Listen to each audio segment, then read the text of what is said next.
Les enfants. Okay. Hello, everyone. Thanks for being here. I see there is some French French questions as well. Do we have any English speaker in the room? If you do speak English, do not hesitate to let me know. I'm trying to reach some British speaking audience.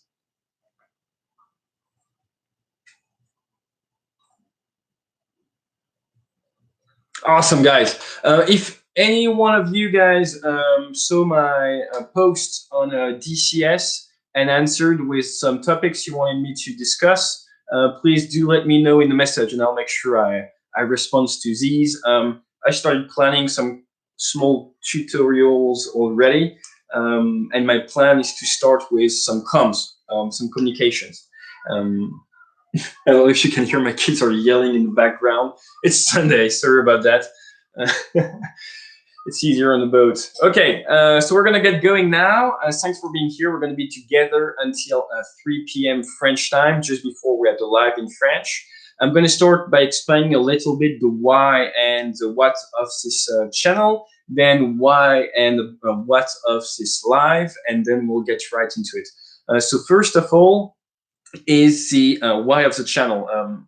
My channel really started 2 weeks ago-ish. I wanted to host some webinars because, in France, we're all confined. We are locked in our places.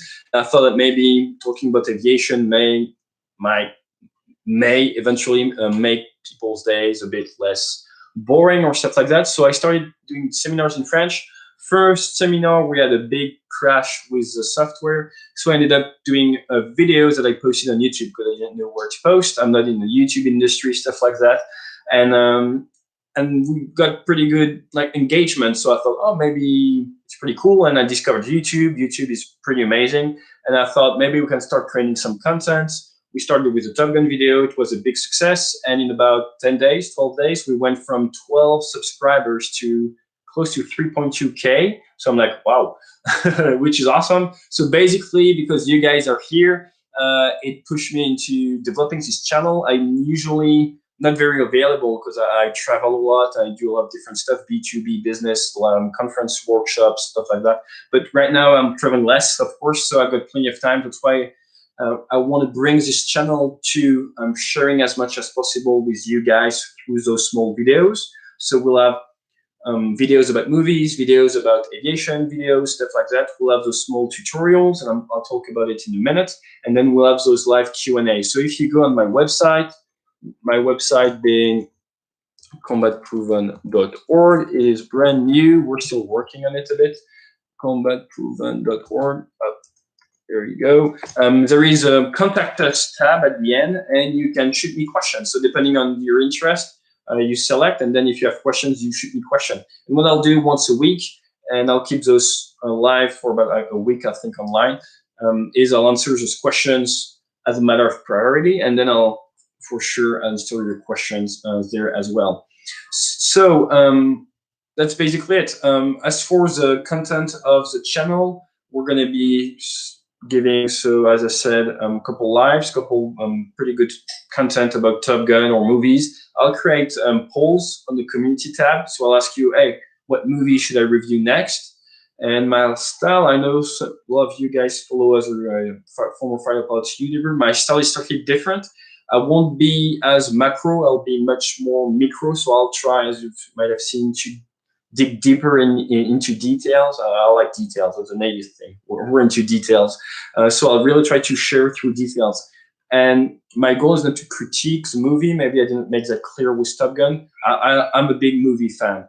I love movies. My goal is to use those movies as an excuse to talk about aviation. Use something you guys know to basically enhance the movie with additional information. That's what I'm trying to do. I'm still new. You can debrief me, but that's basically the mindset. As for the tutorials, I'm trying to work as much as I can, but I have to take care of my kids. My wife works every night in a hospital, so it's time consuming. To answer your question, what I'm going to do is, I think Wednesday, you'll get a lot of small tutorials. What I'm going to do is I'm going to be starting with the communications, tumbleweed mindset, stuff like that. And I'll do 2 to 4 minute videos every time and post them as they come out. So basically expect during the week to see content tutos coming up, piling up. They'll all go in a specific channel, in a specific playlist, and they'll go on my website as well. If you go on my website, you'll have a simulator page, and you'll have by topics, all the videos, everything's going to be neat, and it's going to be easier to navigate through all the tutorials. So on my website, it's going to be basically the way to go to follow those tutorials. I'll still put them on YouTube. They will be supported by YouTube, but it's on the website to give you guys something like neat, or you can see, oh, so I want to work on the basics. I want to work on the comms. I want to work on the BFM, and I'll put everything like this. I hope it answers the question. Okay, how do you keep your? Okay, so that's a question I had by email actually. People ask me what I fly now. So I used to fly, and that's rules of engagement. I'm not an active duty member anymore, so I talk for myself in terms of numbers, in terms of knowledge. I will answer as much as I can. I do not know everything. I never knew everything, and I'll never know everything. If I don't know, I'll tell you guys I don't know. If you ask a very specific question on something, or you guys want numbers or stuff like that, I might answer with a number, but never ever take my numbers for granted. I will always give you numbers that are slightly off. I don't want any issue with guys in black coming at my door. So my numbers will always be off. The idea is to give you the situation awareness, using my experience to help you guys build your situation awareness about aviation. I am sort of a number maniac, but there is no really interest in giving you the very detailed information, and it has no really place on the internet. So what I'll do is I'll explain the stuff. I'll stay into information I can release, and when I talk about numbers to enable my point to come across, do not take it as something very precise. Okay, other point I want to mention is I'm trying to work into creating some sort of charity stuff with a channel as well for former members of the armed forces, so you can stay tuned on that. I'm trying to work that out. Might be designed by the end of next week, so I'll talk about it a little bit more in the coming weeks. I'm trying to do my part. Okay, so back to the 737. For the 737, I'm not qualified anymore on it. I got my type rating on it, and then I got a medical issue. I had a medical issue. That medical issue put me on medical leave. That medical leave led me to starting a business, led me to writing a book, Debrief. It's available on amazon.co.uk or .com. And it led me to becoming a keynote speaker. So now my core business is keynote speaking and workshops. I have 9 flight simulators. We have commercial license with D.C.S. We've been at Farnborough, we've been at Riot. If you go on the website, you'll see. We've been at Le Bourget Show, where the only companies that displayed F-18 simulators holding together in those shows. And we bring it to the corporate world, and we're looking at doing some events, esports or workshops for the B2C. That's going to be coming next month-ish. So I'm not qualified on the MAX anymore. I'm still an Air Canada employee on medical leave. And right now, basically what happened is I lost my license for a year. And then my aircraft lost its license.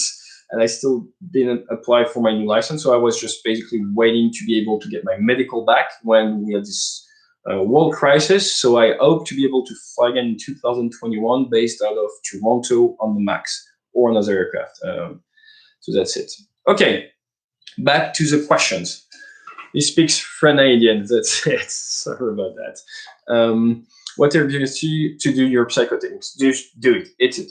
Basically, all the guys looking into joining the service, math, psychometric, all the psy stuff, all the sports stuff, you have to train your brain. So you have to do as much as possible. Buy as many books about all the stuff as you can. I had like piles of books.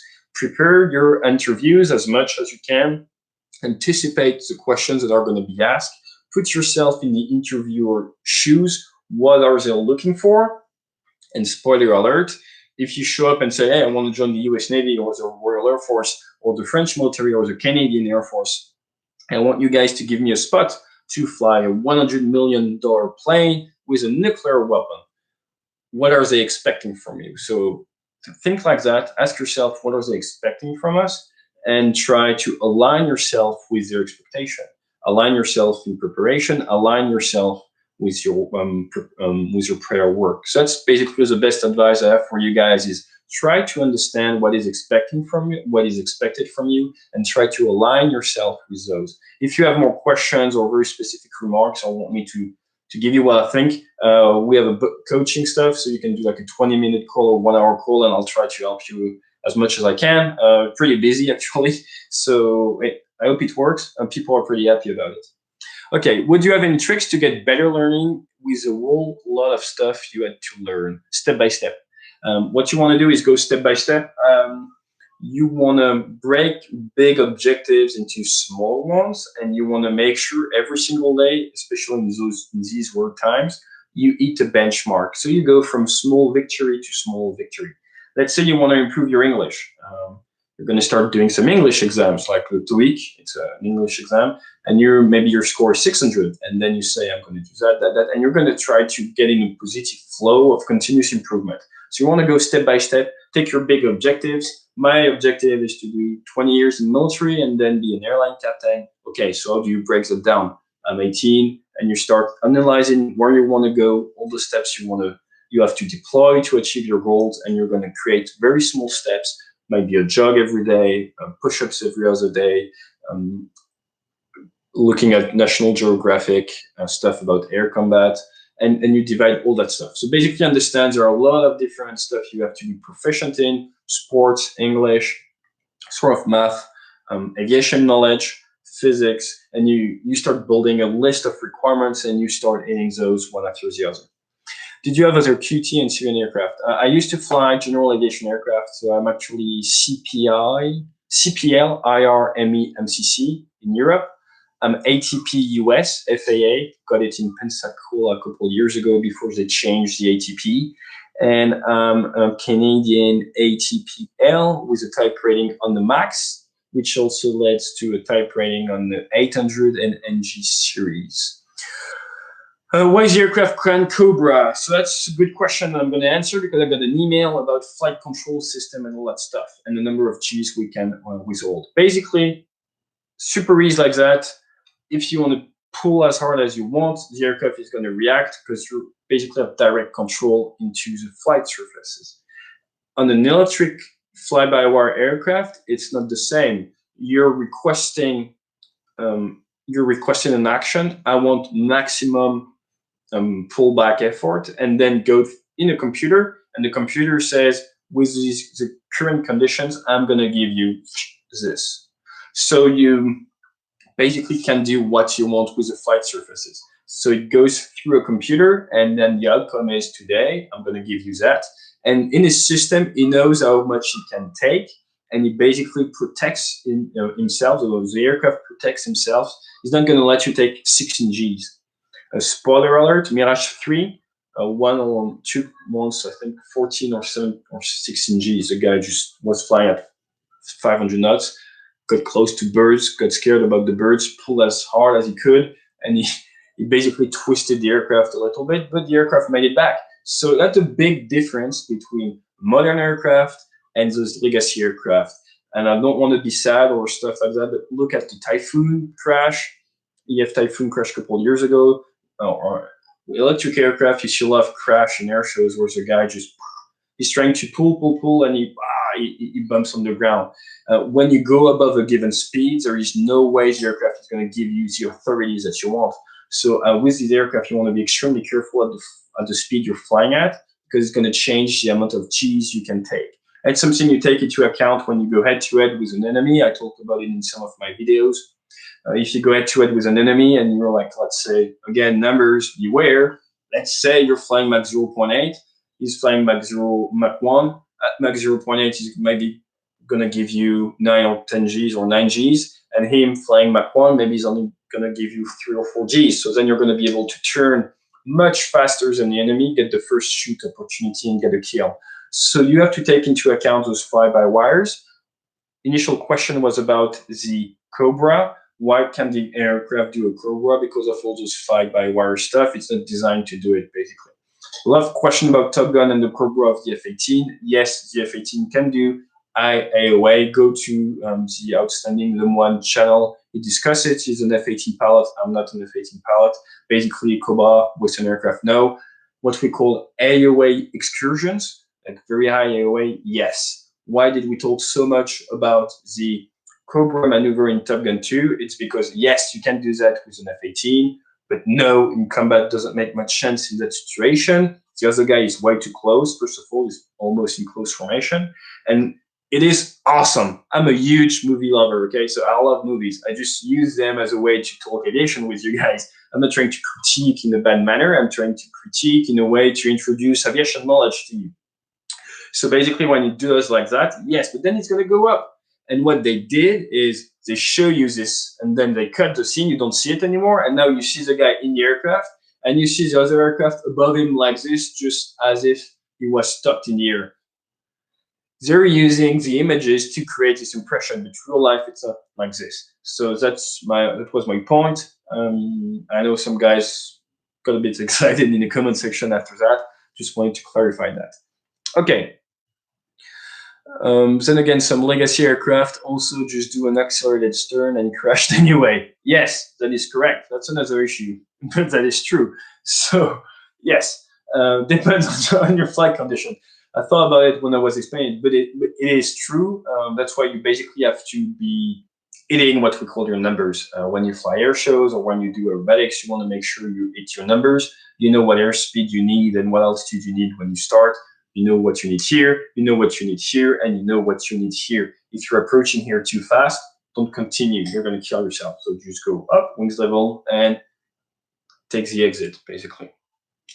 Whether you have ammo under your wings is a computer which decides the max. Yes, when you have ammo, yes and no. Depends on the aircraft. For the Rafale, you have a switch. I think some other aircraft like the F-15, F-16, it adapts, it detects, it adapts. I'm not sure about it. So basically the answer is yes. The aircraft will adapt to your to what you have under your wings. It either detects it or you tell him what you have. What's the most useful things that you take from aviation for everyday life? That's a good point. I'm going to quote my first instructor. It was my dad. My dad flew in the Air Force and then for the Royal Air Force, and then he flew biz jets before flying 330s for a while. And coming back from the Royal Air Force, he adopted the never ever give up citation, a quote from Churchill. And even if it's historically untrue, Churchill didn't say that. Churchill said never give in.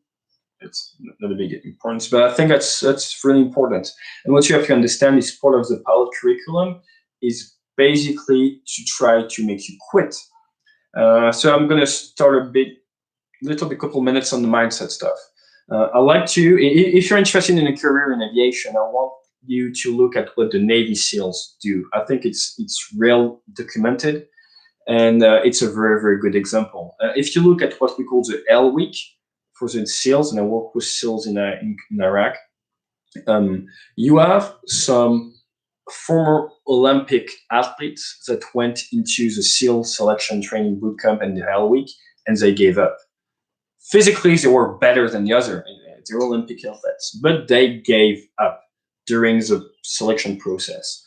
And it's something that's almost purely physical, but it is in your brain as well. So basically what you have to understand is in the military, we're looking for personnel that basically once you fall, you're going to get back up. You fall again, you're going to get back up. You fall again, you're going to get back up. So that's why this never ever give up stuff is, I think, one of the most important. I'm coming from a sports background in triathlon, duathlon, and aviation sports. And you have to fuel yourself with your will to go towards the objective. So I think that's the most important stuff, that you have to understand that during your military training, we're going to put you on the ground. For sure. We're going to kick you and we're going to make sure you're on the ground because we want you to demonstrate that you have in you the ability to stand back up again and get going. So that is extremely important. So never ever give up. How do you deal with pressure during the selection? Yeah, you have to give it no regrets. That's another point. You're young, you're getting ready for that stuff, no regrets. Give it all you can give it and make sure you work not only a lot, but smart, okay? I know right now, my work changed a bit. I'm more B2B coaching and keynote stuff like that, but I know I run my company like I used to fly my jets, and it's basically you take 40 to 60% of your time is stepping back and thinking about the environment you're about to enter. So you want to make sure you understand the rules of the game, of the industry you're getting in. You're getting into the roller force. You want to understand how the RAF works. You're getting the French Navy. You want to understand how the French Navy works. What are they expecting from me? How should I align myself to make sure I succeed? So that is key, and it's extremely difficult when you're young. So you have to make sure you try to understand where you're going and how you can max perform using basically the rules of the institution you're getting in. What are they expecting from you? They're expecting something. They're expecting you to lead these aircraft in a couple of years. So now you have to understand exactly what does that mean in my small steps. So the aircraft have like an air mode and a ground mode that change chill limiter. Indeed. Yes. Okay.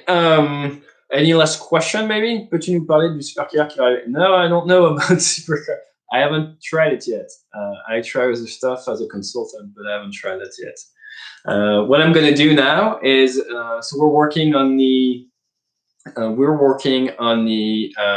new website I talked about, combatproven.org.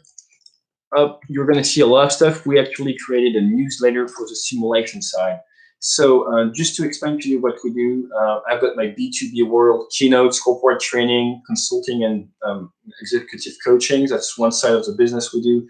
I've got my consulting in aviation or video games. If you type AT Ace Combat, you're going to see, and more stuff to come.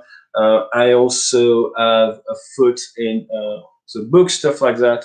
But now what we're working on is trying to help you guys succeed in your military or aviation career with some coaching.